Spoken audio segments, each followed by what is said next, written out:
Kajian ilmiah.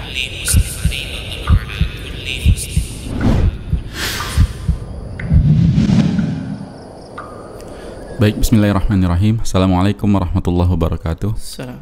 Alhamdulillahirrabbilalamin. Wassalatu wassalamu ala rasulillah ma ba'du. Para pemirsa Rosyad TV, juga pendengar radio stream Medan Mengaji, senang sekali kita bisa kembali di podcast spesial Kaula Muda. Dan Alhamdulillah sudah bersama kita guru kita Ustadz Muhammad Permana Hafizullah Ta'ala, yang seperti biasa akan melanjutkan pembahasan kita terkait Kaula Muda yang ada di sekitar Nabi Muhammad SAW. Dan kita sudah di segmen kedua atau pertemuan kedua terkait sahabat yang mulia Sa'ad bin Mu'adz radhiyallahu anhu. Dan seperti biasa nanti kita akan mempersilahkan para pemirsa Rosyad TV, juga pendengar radio stream Medan Mengaji yang mau bergabung bersama kita di setiap segmennya untuk bertanya jawab. Ustaz, di episode kedua Sa'ad bin Mu'adz radhiyallahu anhu ini, Ustaz, memutuskan hukum dari langit ketujuh. Fayatafaddal masykurah. Silakan, Ustaz. Bismillah. Assalamualaikum warahmatullahi wabarakatuh. Alhamdulillah, wassalatu wassalamu ala rasulillah wa alihi wa ashabihi wa man tabi'ahum bi ihsanin ila yaumiddin wa ba'du. Para pemirsa Rosyad TV yang dimuliakan oleh Allah, para pendengar radio streaming Medan Mengaji yang dimuliakan oleh Allah Subhanahu wa taala. Pada kesempatan kali ini kita masih melanjutkan pembicaraan kita dengan salah seorang sahabat Nabi kita Muhammad SAW, itu Sa'ad bin Mu'adz, di mana pada pertemuan yang lalu kita sudah menyebutkan bagaimana matahari Islam itu menyinari Madinah. Artinya beliau ini merupakan tokoh Ansor yang dengan keislamannya pada akhirnya penduduk Madinah, terutama orang-orang Aus yang beliau ini adalah pemukanya, pada akhirnya masuk Islam karena mengikuti pemimpin mereka, yaitu Sa'ad bin Mu'adz. Kali ini kita akan lanjutkan masih seputar beliau, dan sebelum sampai kepada tema yang kita angkat, yaitu memutuskan hukum dari langit yang ketujuh, ada peristiwa yang memang nampak kebijakan dan kesetiaan Sa'ad bin Mu'adz kepada Nabi kita SAW. Salah satu di antaranya adalah pada saat terjadinya perang Badar. Nah, pada saat perang Badar, yang Nabi SAW ini hanya membawa pasukan lebih kurang 313 pasukan dari kalangan Muhajirin dan Ansor. Nah, karena memang tujuan Nabi SAW itu untuk menghalau kafilah dagangnya Abu Sufyan. Dan ketika Abu Sufyan berangkat dari Mekah menuju Syam, yang mereka sudah melewati Madinah, Nabi SAW tidak bisa mengejar karena mereka sudah lewat. Dan tahu mereka akan kembali, maka Nabi SAW membuat siasat untuk mengejar, sehingga barang-barang yang dimiliki oleh Abu Sufyan dan kafilahnya ini dapat ditahan oleh Rasulullah SAW dan para sahabat. Nah, kemudian karena memang niatnya bukan perang, sehingga senjata yang mereka bawa itu ala kadarnya. Persiapannya juga bukan persiapan untuk perang. Namun begitupun Allah Subhanahu wa taala takdirkan peristiwa perang antara ahlu tauhid dengan ahlu syirik. Demikian. Pada saat Abu Sufyan, yang pada saat itu beliau menjadi amirnya, amir kafilah mereka, itu ternyata mendengar Rasulullah SAW sudah menunggu, dan pada akhirnya mereka mencari jalan yang lain dan selamat tanpa dikejar oleh Rasulullah SAW. Namun dia sudah mengutus seorang utusan untuk menyampaikan berita ke Makkah agar orang-orang Makkah itu keluar menyerbu pasukan Rasulullah SAW. Dan akhirnya keluarlah 1000 pasukan dengan izin Allah Subhanahu wa taala. Akhirnya terjadilah peperangan. Sebelum berperang, yang Nabi SAW dalam kondisi yang genting ini. Kenapa? Pasukan sedikit, dan memang tujuannya bukan mau berperang, orang-orang musyrikin sudah jalan, ya sudah bertemu nih. Lalu pada akhirnya melihat kondisi yang sulit di saat itu, maka Nabi kita SAW diskusi nih, pemimpin mengajak anak buahnya, ya para sahabat Rasulullah SAW untuk diskusi, sehingga pada akhirnya Nabi SAW bertanya kepada Abu Bakar, kemudian bertanya kepada Umar, kemudian Al-Miqdad bin Amr, ini dari Muhajirin, dari golongan Muhajirin. Nah, kemudian mereka sepakat, ya untuk apa? Untuk melakukan peperangan, ya untuk berjihad, ya mati-matian membela Rasulullah SAW. Nah, di saat itu Nabi SAW bertanya kepada orang-orang Ansor. Ya, Nabi bertanya kepada orang-orang Ansor. Kemudian pada akhirnya Nabi bertanya kepada Sa'ad bin Mu'adz. Ya, yang dituju ini orang Ansor, tapi maksudnya di sini adalah pemimpinnya. Ya, Nabi SAW mengatakan, para penolongku, ucapkanlah pendapat kalian. Ya, maksudnya orang-orang Ansor ini. Nah, Nabi SAW bertanya kepada orang-orang Ansor, karena memang ini di luar Madinah. Ya, Badar itu di luar Madinah, dan sudah ada perjanjian antara Nabi SAW dengan orang Madinah yang terjadi pada saat Nabi masih di Mekah nih, namanya Bai'ah Aqabah. Ya, mereka berjanji, dan itu terjadi di Mina pada saat mereka melaksanakan ibadah haji. Nabi masuk ke dalam kemah-kemah mereka, kemudian mereka pun berbaiat kepada Nabi, sumpah setia kepada Nabi. Mereka akan membantu Nabi, menolong Nabi SAW, perang bersama dengan Nabi kalau itu dilakukan di Madinah. Nah, makanya Nabi tanya ini, Nabi SAW bertanya kepada orang-orang Ansor, diantaranya adalah Sa'ad bin Mu'adz, karena ini di luar dari Madinah dan ini di luar dari kesepakatan, ya, di luar dari kesepakatan. Nah, lalu apa kata Sa'ad bin Mu'adz? Tampaknya engkau segan karena orang-orang Ansor tidak harus memberi pertolongan selain di kota ini. Jadi Nabi minta ini pendapatnya apa? Karena Nabi tahu bahwasanya perjanjiannya itu hanya di Madinah, ini keluar dari Madinah. Tapi memang karena Islam, keimanan sudah masuk ke dalam relung hati yang paling dalam, dan pemukanya adalah Rasulullah, teladan mereka adalah Rasulullah SAW. Sampai pada akhirnya perjanjian yang mereka sudah bangun dengan Nabi SAW yang seperti ini dianggap tidak ada. Artinya kemanapun Rasulullah SAW mengajak mereka untuk safar, untuk berjihad, untuk berperang dengan siapa, walaupun di luar dari Madinah, mereka akan ikut. Mereka akan ikut. Nah, dan Sa'ad bin Mu'adz meyakinkan, ya Sa'ad bin Mu'adz meyakinkan kepada Nabi SAW, ya Rasulullah, sambunglah silaturahim kepada orang yang engkau kehendaki, dan putuslah kepada orang yang engkau kehendaki pula. Ambillah dari harta kami yang kau kehendaki. Ya, dan apa yang engkau ambil dari kami itu lebih kami cintai daripada apa yang kami terima dari kalian. Jadi artinya yang harta mereka yang diambil oleh orang-orang Muhajirin, ya itu lebih baik daripada sesuatu yang diberikan kepada mereka. Artinya mereka lebih suka berkorban nih. Ya, dan pengorbanan mereka itu bukan hanya di Madinah. Kemanapun Rasulullah SAW mengajak mereka, karena tadi iman sudah tertanam di dalam hati, mereka nggak peduli. Mereka sudah mendapatkan kebenaran, al-haq itu sudah mereka dapatkan, sehingga apapun yang disampaikan oleh orang yang mengajak kepada kebenaran, mereka akan ikut. Akhirnya Nabi SAW pun semangat, karena orang-orang Muhajirin setia kepada Nabi SAW untuk jihad bersama dengan Nabi walaupun jumlahnya sedikit, dan orang Ansor juga menyatakan kesetiaan. Ya, menyatakan kesetiaan melalui Sa'ad bin Mu'adz, sehingga Rasulullah SAW mengatakan, berangkatlah kalian, bergembiralah, sesungguhnya Allah Subhanahu wa Ta'ala telah menjanjikan kemenangan dari salah satu pasukan, dan demi Allah seolah-olah kini aku melihat tempat-tempat terbunuhnya kaum itu. Jadi Nabi SAW diperlihatkan oleh Allah di mana ya kaum orang-orang Makkah itu dibunuh dalam perang Badar. Nah, bukan hanya itu, ketika Nabi SAW sudah bersiap-siap melakukan peperangan, beliau melakukan istighatsah, beliau berdoa kepada Allah. Doa yang sangat diharapkan pengkabulannya dari Allah Subhanahu wa taala.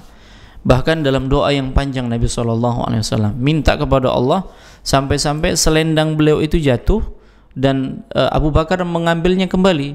Saking panjangnya doanya, permintaan kepada Allah Subhanahu wa taala. Sampai-sampai Nabi SAW mengatakan, ya Allahumma anjizni ma wa'atani, Allahumma atini ma wa'atani, ya Allah tepatilah apa yang telah engkau janjikan kepadaku. Ya Allah, datangkanlah apa yang kau janjikan kepadaku. Allahumma in tuhlik hadhihi al-isabah lan tu'bad fil ard. Ya Allah, sekiranya engkau membinasakan kelompok ini, niscaya engkau tidak akan diibadahi di bumi. Artinya kalau para sahabat ini tewas, yang meninggal dunia, maka tidak ada lagi yang akan beribadah kepada Allah, karena nggak ada lagi para dai, nggak ada lagi para sahabat yang menyampaikan dakwah ini. Ya, sehingga ya semangatnya Rasulullah SAW dalam berdoa kepada Allah, karena memang persenjataannya itu ala kadarnya. Nah, seperti itu dia. Tapi yang mau kita angkat di sini adalah tatkala keimanan sudah masuk ke dalam hati sanubari seseorang, apapun yang diperintahkan, ya, yang itu datangnya dari agamanya, yang membawanya adalah orang yang mengajak kepada kebenaran, pasti diikut. Kenapa? Karena dia sudah merasakan kenikmatan, dia sudah merasakan ketenangan, dan dia sudah mendapatkan kebenaran itu. Sehingga pada akhirnya apa? Pada akhirnya perjanjian yang mereka sudah kokohkan, ya, bahwasanya mereka hanya membantu di Madinah, maka yang seperti ini ditinggalkan. Kemanapun Rasulullah bergerak, maka mereka akan ikut. Dan itu kesetiaan mereka kepada Rasulullah SAW. Nah, ini sebagai pembuka di segmen kita pada kesempatan kali ini, sebelum kita sampai kepada inti materi yang akan kita bahas nanti insyaallah. Masya Allah, digantung ya Ustaz. Judul yang diangkat digantung di akhir kayaknya. Iya. Baik, kita berikan kesempatan ke pemirsa Rosyad TV, juga pendengar radio stream dan mengaji yang mau bergabung di podcast spesial Kaula Muda kali ini, bisa bertanya melalui pesan WhatsApp atau SMS. Juga bisa bertanya langsung di kolom komentar platform media sosial kita yang melakukan live streaming. Silakan. Berarti keadaan perang Badar itu termasuk genting, Ustaz? Maksudnya itu memang nggak ada rencana perang, atau memang belum mengumpulkan pasukan, atau memang belum punya strategi perang, atau seperti apa, Ustaz? Dan yang kedua mungkin, Ustaz, yang dijadikan pandangan kita juga jadi sorotan bagi kita, ini perkataan Mu'adz tadi yang siap dimanapun, bukan hanya di Madinah, untuk membela Nabi SAW, itu tentunya punya pengaruh untuk kaumnya di Madinah gitu. Nah, yang pertama, kenapa ini dikatakan genting? Karena Nabi nggak mewajibkan. Oh, nggak wajib. Image orang-orang Madinah ini kan hanya sebatas menghalau kafilah dagang, bukan perang. Ya, bukan perang itu. Jadi Nabi SAW tidak mencela yang nggak ikut, nggak dicela oleh Nabi, karena ini pilihan. Ya, ini pilihan. Sehingga yang ikut itu hanya 300-an, 313 lebih kurang dari kalangan Muhajirin dan Ansor. Nah, bahkan sampai ketika sekembalinya Nabi SAW lalu mendapatkan kemenangan, yang nggak ikut ini nyesal. Ya, kalau seandainya tujuannya adalah perang, niscaya kami ikut gitu. Jadi karena ini bukan perang, ya hanya mencegat nih, sudahlah. Ya, jadi sampai pada akhirnya mereka berjanji bahwasanya kalau nanti ada peperangan lagi pasti kami ikut. Makanya dalam perang Uhud itu Nabi kan pilihannya bertahan di Madinah. Tapi para sahabat yang tidak ikut dalam perang Badar itu nggak mau. Kenapa? Kalau hanya bertahan saja, ya untuk apa? Maka mereka mengusulkan kepada Nabi apa? Untuk keluar. Ya, hadapi mereka. Dan ini mayoritas. Ya, dan ini mayoritas. Nah, seperti itu dia. Jadi kenapa dikatakan genting? Karena memang para sahabat tidak semuanya turun. Ya, tidak semuanya turun untuk ikut berperang bersama dengan Rasulullah SAW. Nah, seperti itu dia. Kemudian juga persenjataan yang mereka bawa, ya bukan persenjataan yang memang dikhususkan untuk perang. Ya, bukan dikhususkan untuk perang, hanya sebatas untuk menghalau saja, nggak lebih dari itu. Nah, kemudian dikatakan genting juga, ini perang pertama kali dalam jumlah yang sedikit, kemudian musuhnya 3 kali lipat. Ya, musuhnya 1000, sementara pasukan kaum muslimin itu 300, 3 kali lipat. Makanya ini dikatakan genting sampai Nabi istighatsah, berdoa kepada Allah Subhanahu wa taala. Kemudian yang kedua, terkait dengan pendapatnya Sa'ad bin Mu'adz. Apakah ini punya pengaruh besar? Jawabannya iya. Karena beliau adalah pemuka kaum. Yang mengatakan di sini adalah pemuka kaum.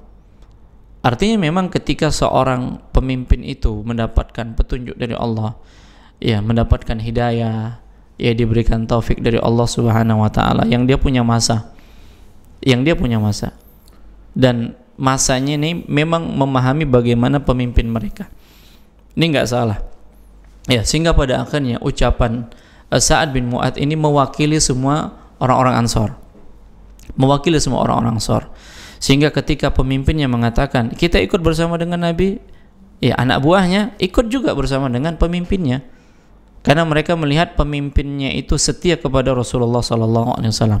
Nah, jadi kalau seorang pemimpin yang dia dapat hidayah, dia mendapatkan petunjuk dari Allah Subhanahu wa taala, dan pada dirinya itu ada kebaikan yang banyak, maka kebaikan yang banyak ini akan menular kepada orang-orang yang berada di bawahnya. Sebaliknya, ketika pemimpin ini jauh dari hidayah, jauh dari taufik, kemudian pada akhirnya dia punya perencanaan yang buruk, dan ini juga akan menimpa pengikut-pengikutnya. Ya, maka alhamdulillah di sini Sa'ad bin Mu'adz mendapatkan hidayah Allah Subhanahu wa taala, sehingga orang-orang yang mengikutinya juga mendapatkan hidayah. Nah, demikian. Allah a'lam. Baik, Masya Allah. Jazakumullah khairan Ustaz atas jawabannya, Ustaz. Ustaz, mungkin sedikit sebelum kita lanjutkan atau menunggu pertanyaan yang masuk, kita mau aplikasikan atau melihat dari sisi kaula muda kita saat ini gitu, Ustaz, dari segmen yang pertama tadi. Itu tadi kan padahal yang Ustaz bilang statusnya cuma pilihan, perintah atau ajakan Nabi tadi belum sampai kategori wajib gitu ya, Ustaz. Dan kalau misalnya kita mau kaitkan dengan kaula muda kita atau kita sekarang ini, ada hal-hal yang mungkin kita laga ternyata itu mungkin wajib gitu, Ustaz. Misalnya kaula muda kita disuruh wajib belajar gitu sama orang tuanya, gitu, Ustaz, menjalankan amanah benar-benar untuk dalam pendidikannya. Ini kan berarti wajib ya, Ustaz. Nah, dan ini kan kalau mau dilaga tadi ini udah berbeda, yang satu udah wajib nih. Nah, ada yang mungkin ini bisa diperkuat, Ustaz, kalau perkataan ini benar, kan kalau misalnya salah ini mohon diluruskan. Jadi misalnya ada perkataan yang ya kalau belum bisa membahagiakan kedua orang tua dengan prestasi, minimal jangan buat kedua orang tua gundah dengan segala macam kelakuan yang mungkin kita anggap masa pencarian jati diri gitu, Ustaz.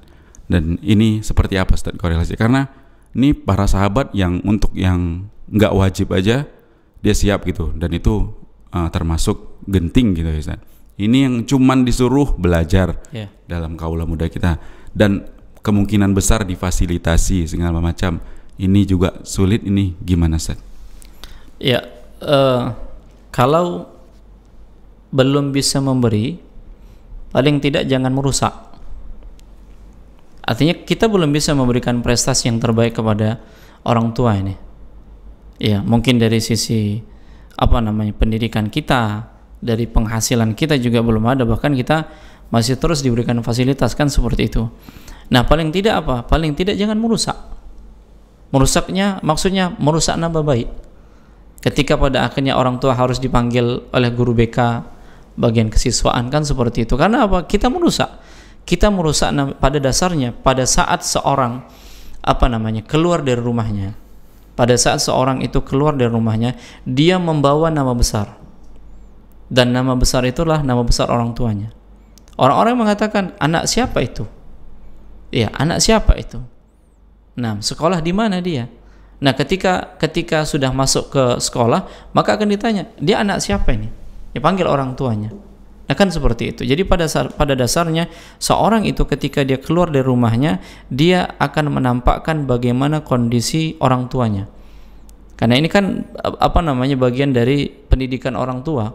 Seperti itu dia.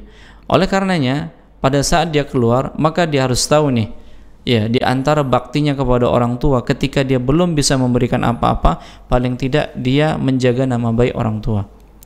Nah, Nabi kita SAW pernah mengatakan bahwasanya, ya, ada seseorang itu yang mencela orang tuanya sendiri. Bagaimana bisa? Ya, para sahabat mengatakan, bagaimana bisa? Nah, ada seorang yang dia mencaci maki orang tua temannya, kemudian temannya ini membalas, pada akhirnya dia mencaci maki, ya, orang tua temannya.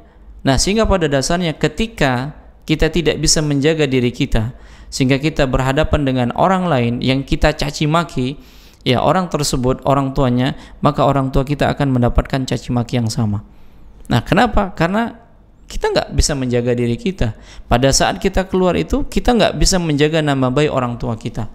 Nah, seperti itu dia. Jadi paling tidak ketika seorang anak itu belum bisa di saat itu dia masih mencari jati diri, di saat itu orang tuanya masih memfasilitasi, paling tidak ketika dia ingin berbakti kepada orang tuanya pada sesuatu yang dia belum mampu untuk memberikannya, paling tidak yang dilakukan adalah dengan cara menjaga nama baik.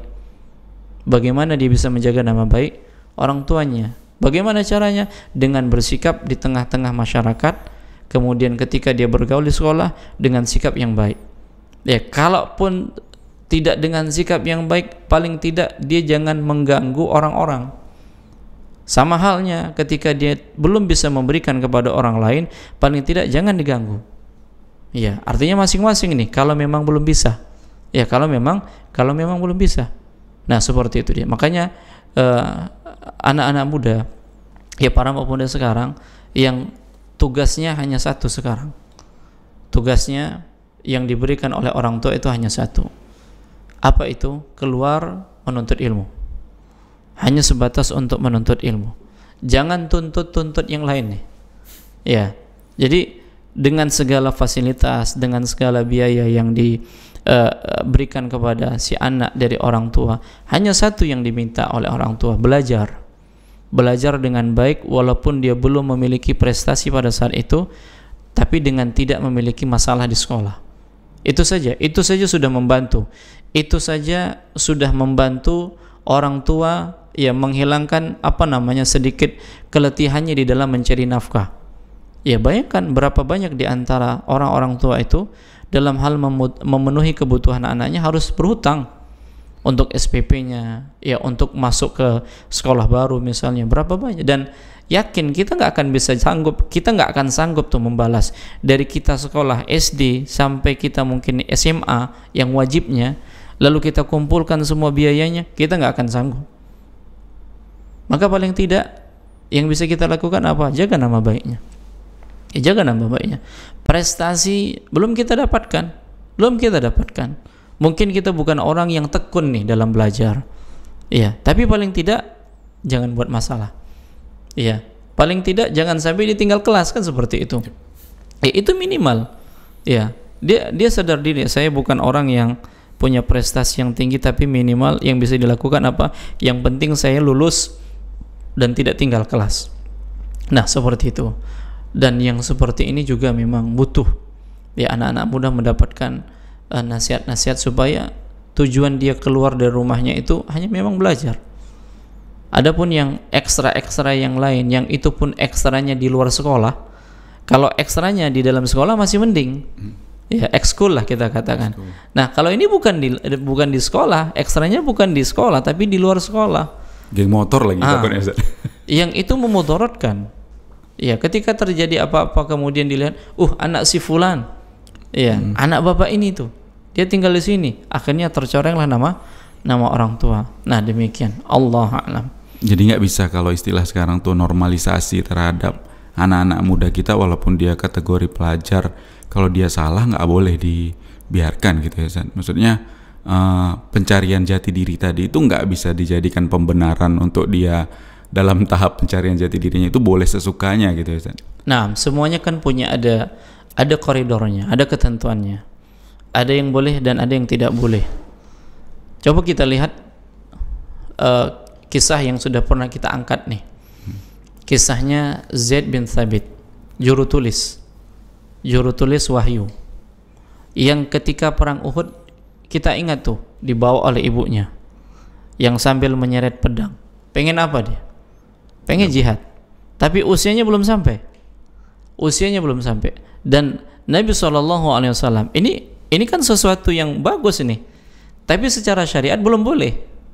Ya, dia perang, ya menghadapi musuh, tapi secara syariat ini nggak boleh, belum saatnya. Nah, kalau kita ambil yang terjadi dengan anak muda sekarang misalnya, yang itu tidak dibenarkan syariat. Ya, yang itu tidak dibenarkan syariat seperti itu. Nggak ada anjurannya. Ya, belum lagi masanya juga belum sampai, kan demikian. Masanya belum sampai, kemudian tidak dianjurkan oleh syariat. Contohnya kita katakan pacaran.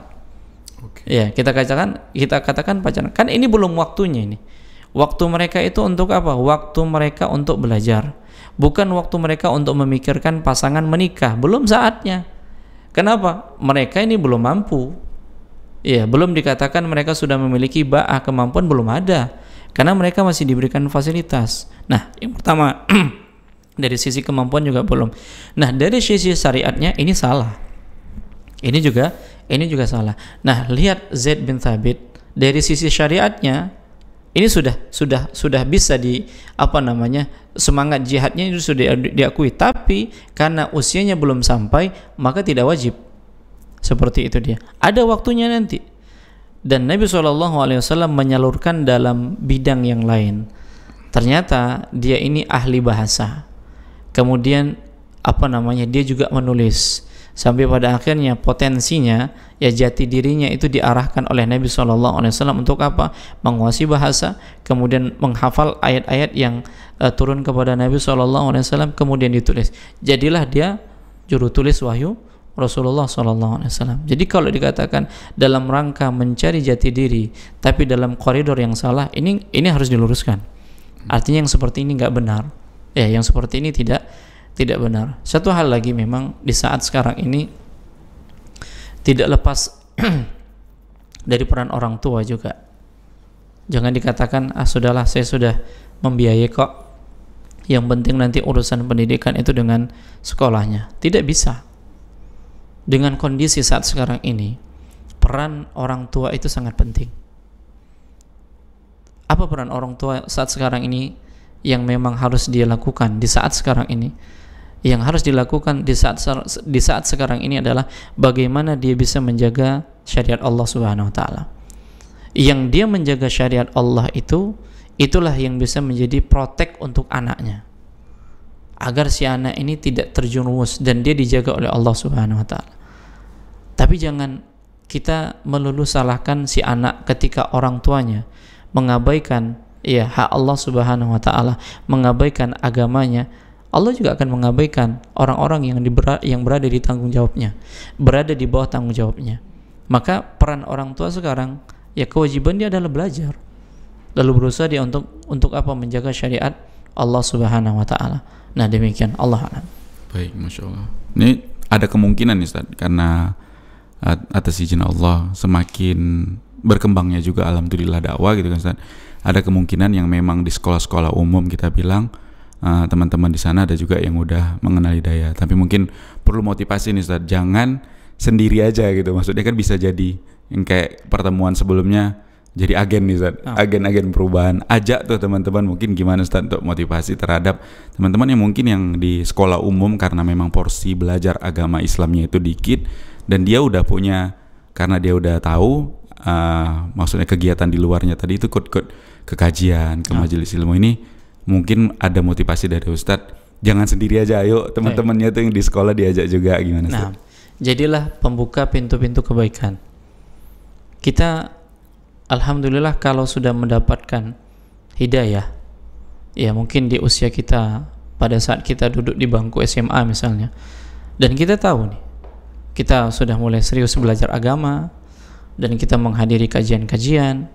Nah, namun lingkungan kita itu, teman-teman kita itu notabene-nya masih suka senang-senang, main-main dan seterusnya. Nah, kita itu jadilah agen kebaikan. Gimana caranya? Ya paling tidak yang kita sampaikan pertama kali adalah orang yang duduk di samping kita, teman sebangku ini. Ya kita ajak.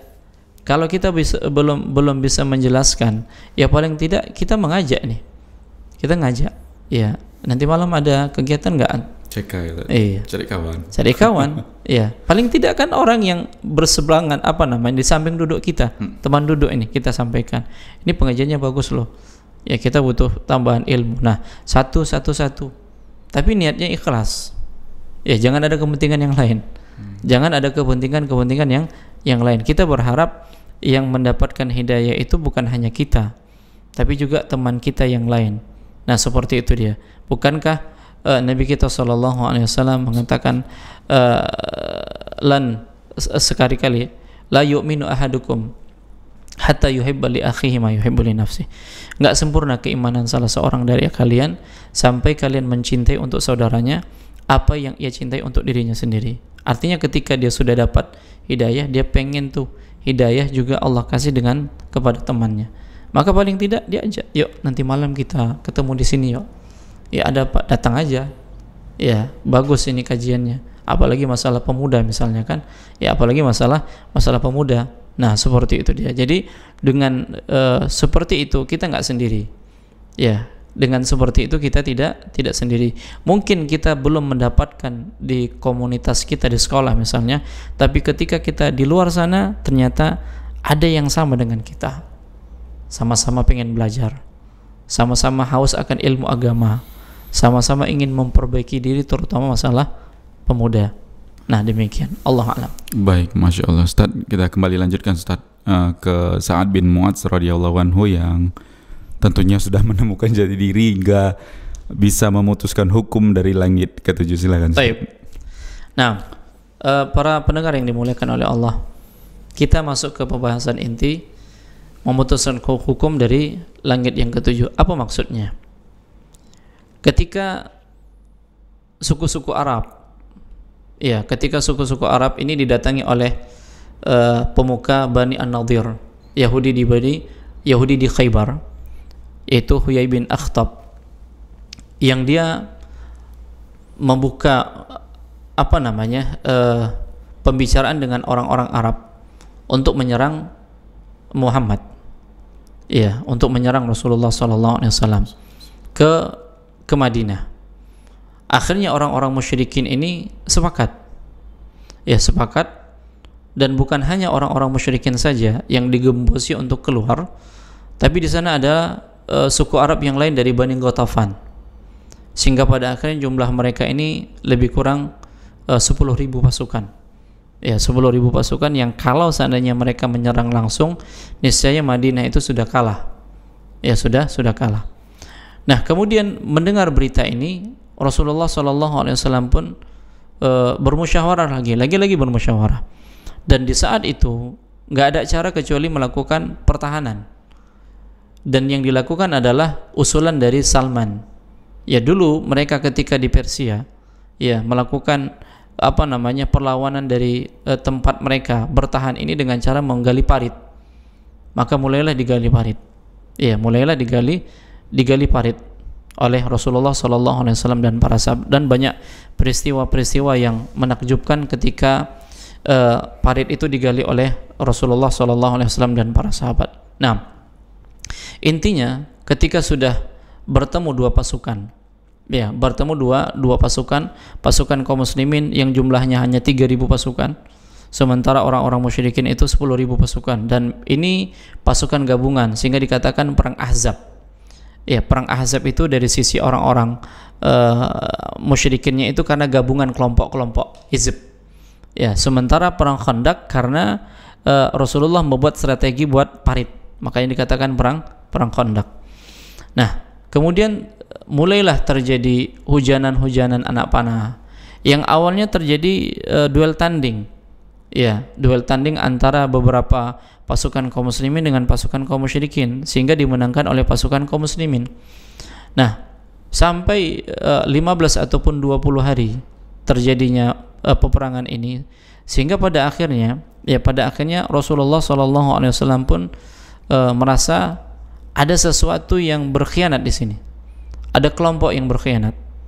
Dan kelompok yang berkhianat itu adalah Yahudi Bani Quraidah. Yang Huyai bin Akhtab ini, dia mendatangi Ka'ab bin As'ad. Ka'ab bin As'ad ini adalah kepala suku Bani Quraidah, didatangi oleh Huyai kepala suku Bani An-Nadir. Supaya apa? Supaya Bani Quraidah ini memutuskan perjanjian dengan Rasulullah. Dan para wanita dengan anak-anak itu mereka ditempatkan dalam satu tempat yang dekat dengan perkampungan Bani Quraidah. Nah, sehingga pada akhirnya Nabi SAW mengutus Sa'ad bin Mu'adz, kemudian Sa'ad bin Ubadah, Abdullah bin Rawahah untuk mengecek beritanya benar atau tidak. Kalau seandainya benar beritanya, maka sampaikan dengan isyarat. Tapi kalau tidak benar, maka sampaikan secara terang-terangan. Ya, secara terang-terangan. Tadinya Ka'ab ini tidak mau dengan bujukan dari Huyai. Ya, karena sudah ada perjanjian dan dia mengatakan bahwasanya Muhammad itu jujur, aku tidak mau. Akhirnya Huyai menjanjikan kalau seandainya orang-orang musyrikin mereka kembali ke tempat-tempat mereka, aku bersedia menjamin diriku untuk bersama engkau. Kalau seandainya diserang oleh Rasulullah SAW. Nah, pada akhirnya dia pun mengiyakan dan dia pun mengutus beberapa orang Yahudi untuk memasuk di kampnya para wanita dan anak-anak. Namun di sana ada Safiyah, bibi Rasulullah SAW, Safiyah bin Abdul Muthalib, yang bisa menahan salah seorang pasukan Yahudi. Nah, kemudian mereka juga menyuplai senjata-senjata. Sampai pada akhirnya Nabi SAW menawarkan suatu tawaran nih. Kepada siapa? Kepada Bani Ghatafan. Kepada Bani Ghatafan agar mereka menarik pasukan-pasukan mereka, kemudian meninggalkan Madinah, lalu nanti panen Madinah kurma diberikan kepada mereka sepertiganya. Ini untuk melembutkan hati. Untuk melembutkan hati. Nah, ternyata Sa'ad bin Mu'adz mengatakan kepada Rasulullah SAW, wahai Rasulullah, hubungan kami dengan mereka tidak dekat, tidak baik. Mereka itu hanya makan dari kami, itu kurma yang disediakan itu karena apa? Karena jual beli saja. Lebih dari itu enggak mau. Lebih dari itu tidak mau. Jadi memang benar-benar seperti itu mereka jaga. Dan kami tidak menginginkan setelah kami masuk Islam kami menghinakan diri dengan mereka. Jadi saat ini tidak sepakat dengan pendapat Rasulullah SAW. Tidak sepakat dengan pendapat Rasulullah SAW. Yang ada adalah pedang. Artinya nggak ada cerita, yang penting kita berperang. Harus melawan orang-orang musyrikin ini dan Bani Ghatafan. Begitu juga dengan orang-orang Yahudi yang mereka melakukan pengkhianatan. Nah, singkatnya, kubu mereka ini pun terpecah karena salah seorang sahabat Nabi dia sudah masuk Islam, tapi keislamannya disembunyikan, sehingga orang-orang musyrikin mengklaim ini masih kafir nih. Dia seorang diri. Dia seorang diri. Lalu Nabi katakan, lakukanlah semampumu karena engkau seorang diri. Nah, akhirnya dia mendatangi Bani Quraidah. Dia mendatangi Bani Quraidah memberikan nasihat, kalau seandainya orang-orang musyrikin Arab kemudian Ghatafan yang mereka keluar dari Madinah, tinggal Bani Quraidah yang bakal Nabi SAW akan serang. Untuk itu minta jaminan kepada mereka. Apa jaminannya kalau seandainya mereka ikut perang? Kemudian dia mendatangi orang musyrikin dan Bani Ghatafan, bahwasanya menyebutkan Quraidah ini nggak akan mau berperang kecuali minta jaminan. Minta jaminan mereka. Maka terjadilah dialog antara mereka, sehingga pada akhirnya kelompok ini pun berpecah. Inilah hizb. Hizb, kelompok-kelompok yang bukan dibangun di atas agama Allah pasti berpecah. Nah, sampai pada akhirnya Nabi SAW dan para sahabat yang lain, Nabi SAW dan para sahabat yang lain itu berdoa kepada Allah, terus berdoa kepada Allah, sampai pada akhirnya Allah Subhanahu wa Ta'ala memporak-porandakan kem-kem mereka dengan meniupkan angin. Hancurlah mereka, sehingga mereka pun kembali ke tempat mereka tanpa ada hasil. Nah, hanya saja beberapa sahabat diantaranya ada yang terluka. dan salah satu yang terluka adalah Sa'ad bin Mu'adz. Lengannya itu terkena anak panah. Sampai pada akhirnya Sa'ad ini pun dibuatkan kemah di masjid yang Nabi dan para sahabat bisa mengunjunginya. Ya, ketika beliau istirahat di di masjid Rasulullah SAW. Nah, ketika orang-orang musyrikin kemudian Bani Ghatafan kembali ke tempat tinggal mereka masing-masing, maka Nabi pun pulang. Nabi SAW pulang. Ketika Nabi SAW pulang, beliau tinggal di rumahnya Ummu Salamah. Beliau mandi, beliau melepaskan pakaiannya, kemudian beliau mandi di waktu zuhur. Lalu Jibril datang. Apakah kalian telah meletakkan, menggantungkan baju-baju perang kalian, sementara kami belum? Ya, sementara kami belum. Itu Jibril dan para malaikat yang lain ini belum selesai perang nih. Ya, apakah kalian sudah selesai? Kami belum. Datanglah ke Bani Quraidah, datanglah ke perkampungan Bani Quraidah. Maka Rasulullah pun mengumumkan, siapa yang taat maka janganlah dia sholat asar kecuali di perkampungan Bani Quraidah. Maka berjalanlah kaum muslimin. Ya, berjalanlah kaum muslimin sampai pada akhirnya terjadi pengupungan. Ya, 20 sampai 25 hari pengupungan benteng Bani Quraidah. Padahal persenjataan mereka banyak, kemudian makanan, air cukup. Tapi karena rasa takut yang menghinggapi pada mereka, pada akhirnya mereka pun pasrah. Ya, pada akhirnya mereka pun pasrah. Kemudian mereka berharap ada yang bisa memberikan keputusan kepada mereka untuk bisa diskusi. Di antaranya adalah sahabat Rasulullah Abu Lubabah. Nah, Abu Lubabah ketika datang kepada mereka yang mereka itu sudah pasrah, ya, apa yang mereka harapkan, usulan dari Abu Lubabah apa? Kemudian dia mengatakan, ya, menyerahlah kepada Rasulullah, sambil dia memberikan isyarat eksekusi mati. Ya, kalian akan dieksekusi mati, kan seperti itu, ditakut-takuti. Akhirnya Abu Lubabah ini merasa bersalah, dia pun balik kemudian menuju masjid Nabi, dia ikatkan dirinya, nggak boleh ada yang buka kecuali Rasulullah. Ya, beliau ini salah itu. Karena perasaan bersalah tadi. Ya, dia mengatakan seperti itu kepada orang-orang Yahudi. Kemudian singkatnya, Nabi SAW pernah memberikan keputusan juga kepada Bani Qainuqa. Ya, sekutunya. Ya, sekutunya diantaranya adalah Abdullah bin Ubay. Nah, kali ini mereka minta supaya ada sekutunya juga yang memberikan keputusan. Dan sekutunya yang memberikan keputusan itu adalah Sa'ad bin Mu'adz. Panggilkan Sa'ad. Ya, maka Sa'ad pun dipanggil. Dalam kondisi beliau di atas tunggangannya yang tangan beliau ini terluka. Ya, karena terkena anak panah. Nah, sampai di tempat orang-orang pun mengeluh-elukan Sa'ad bin Mu'adz dan mengingatkan bahwasanya orang Yahudi ini licik. Ya, orang Yahudi ini licik. Artinya jangan salah mengambil keputusan. Ya, jangan salah mengambil keputusan. Kemudian beliau pun mengatakan, apakah yang hadir ini sepakat dengan keputusanku? Sepakat, semuanya sepakat. Jadi orang Yahudi sepakat, kemudian orang-orang Ansor juga sepakat. Nah, sambil Sa'ad bin Mu'adz ini menuju kepada Rasulullah dengan menundukkan pandangannya, tapi wajahnya ke arah Rasulullah SAW. Artinya Rasulullah sepakat tidak? Ternyata Rasulullah mengatakan, aku juga sepakat. Jadi keputusannya diserahkan kepada Sa'ad bin Mu'adz. Ya, keputusannya diserahkan kepada Sa'ad bin Mu'adz. Jadi ketika mereka sudah dikumpulkan, laki-laki, kemudian perempuan, anak-anak, kemudian harta mereka, semuanya sudah dikumpulkan, menunggu keputusannya apa ini? Maka Sa'ad bin Mu'adz mengatakan, keputusanku, semua laki-laki yang ikut berperang semuanya dibunuh, wanita dan anak-anak ditawan, harta diambil. Apa kata Nabi SAW? Sungguh engkau telah memutuskan dengan suatu keputusan yang datang dari langit ketujuh. Artinya keputusan ini yang memang Allah benarkan. Ya, Allah Subhanahu wa taala benarkan keputusan ini.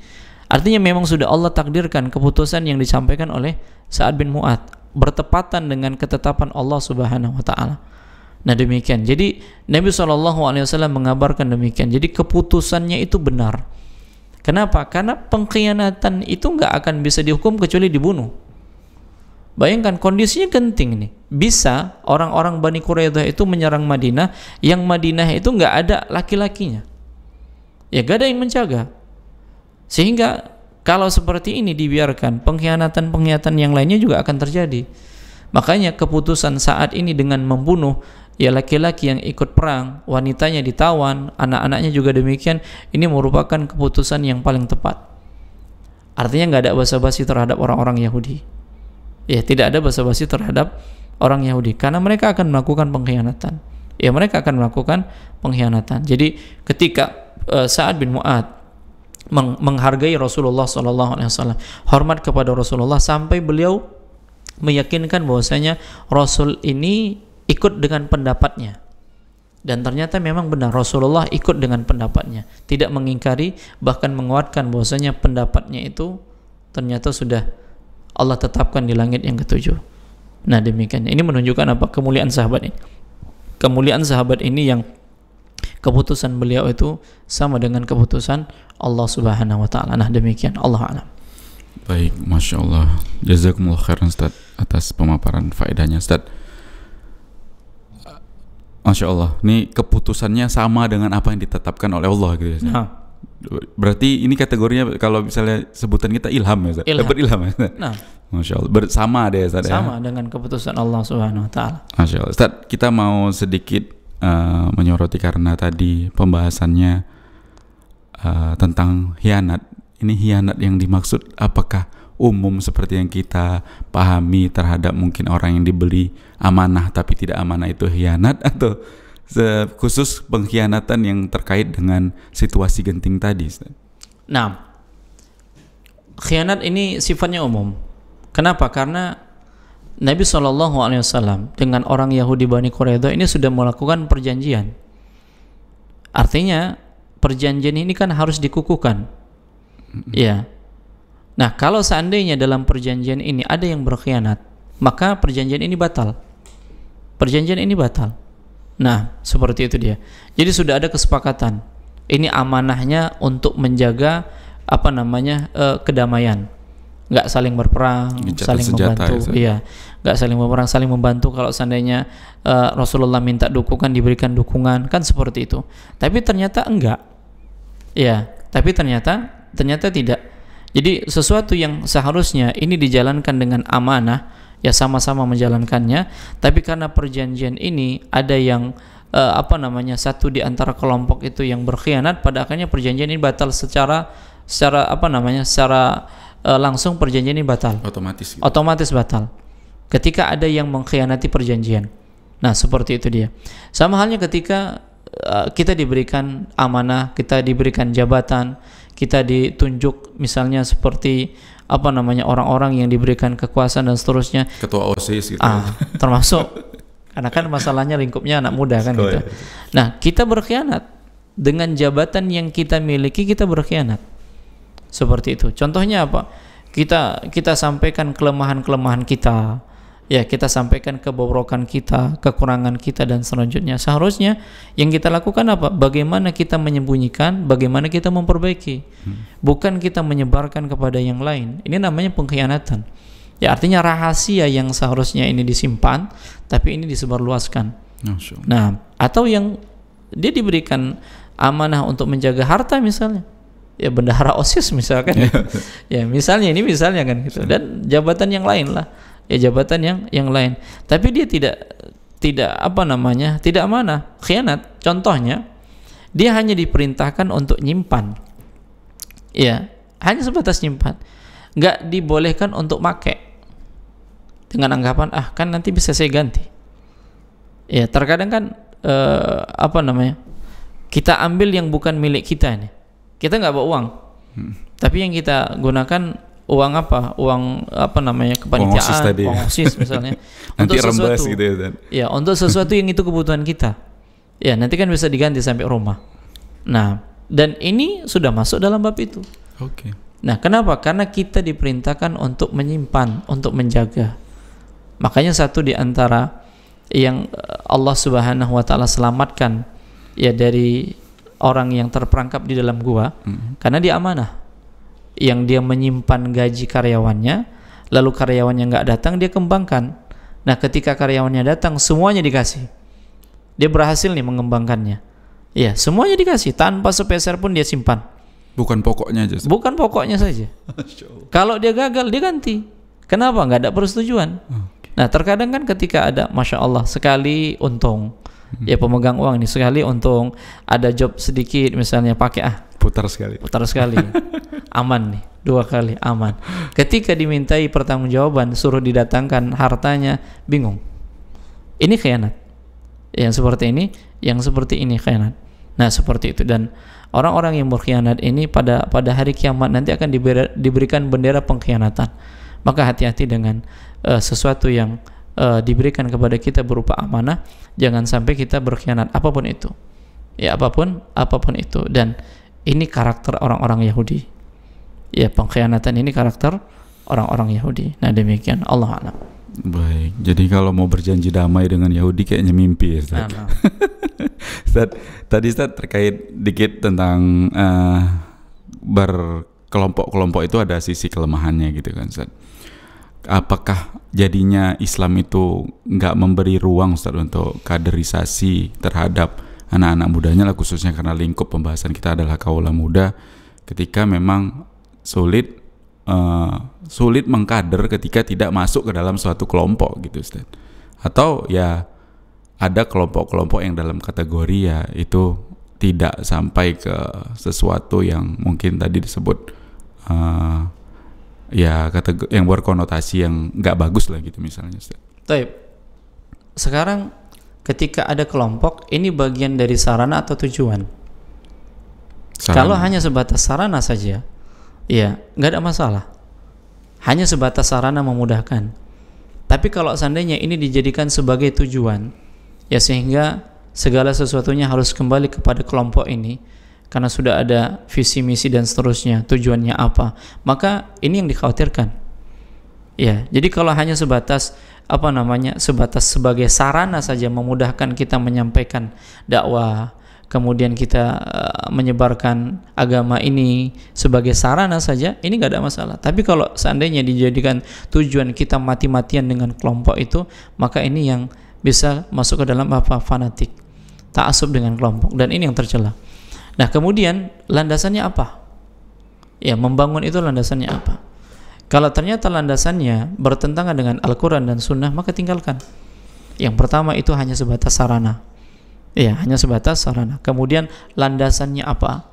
Kalau ternyata landasannya ini bertentangan dengan Al-Quran dan Sunnah Rasulullah SAW, maka ini tercela. Ya, maka ini tercela. Jadi selagi ya 2 poin tadi difahami, itu dia sebagai sarana saja, memudahkan bagi kita untuk menyampaikan dakwah misalnya terkhusus kepada anak-anak muda, kemudian landasannya kita juga kembali kepada Al-Quran dan Sunnah Rasulullah SAW, ya silahkan jalan.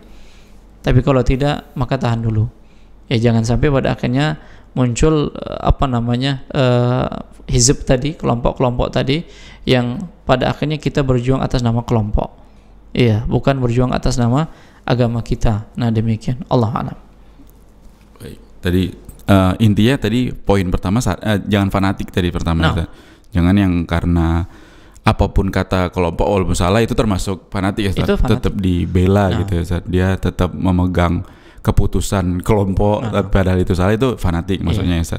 Dan sarana ini dia tahu di tempat itu dia bisa maksudnya bisa lebih mengeksplorasi dirinya ya, Ustaz, dalam kebaikan-kebaikan itu aja ya, Ustaz. Baik, Masya Allah, Ustaz.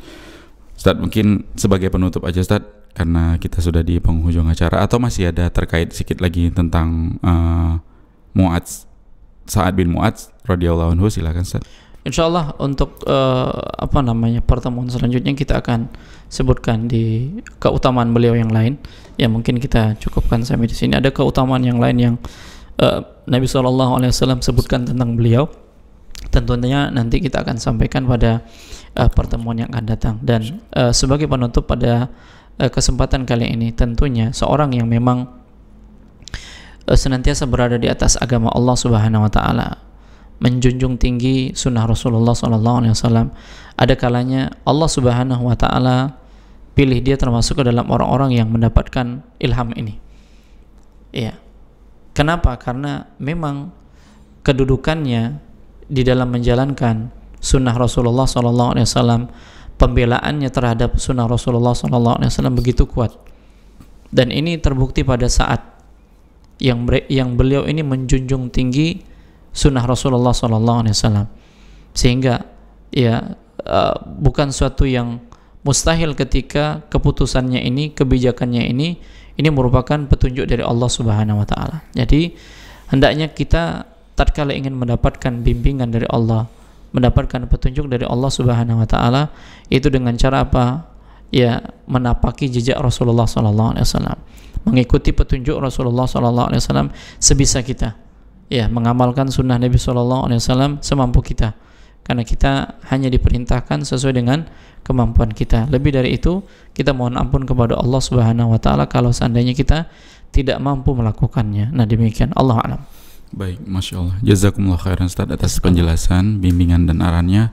Dengan demikian pemirsa Rosyad TV juga pendengar radio streaming dan mengaji, kita cukupkan pertemuan kita sampai di sini. Mudah-mudahan apa yang kita sajikan bermanfaat tentunya untuk kami pribadi, juga untuk Anda dimanapun Anda berada. Mewakili kru yang bertugas kami pamit, kita tutup dengan doa kafaratul majelis. Subhanakallahumma wa bihamdika asyhadu an la ilaha illa anta astaghfiruka wa atubu ilaik.